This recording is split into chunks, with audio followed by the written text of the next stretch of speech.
وبتقع آن في المية،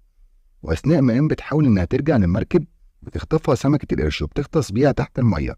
وبتصرخ نيك وبتنده على أختها.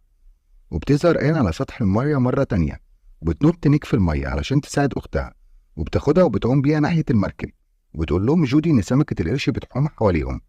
وبتطلب منهم إنهم يجدفوا بسرعة علشان يوصلوا للجزيرة،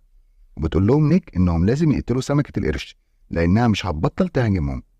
وبتجيلهم فكرة إنهم يربطوا السمكة اللي اصطادتها جودي طعم في المركب الصغيرة، علشان لما سمكة القرش تاكل الطعم تسحبها المركب الصغيرة اللي بتغرق تحت المية وما تقدرش إنها تطلع لفوق تاني،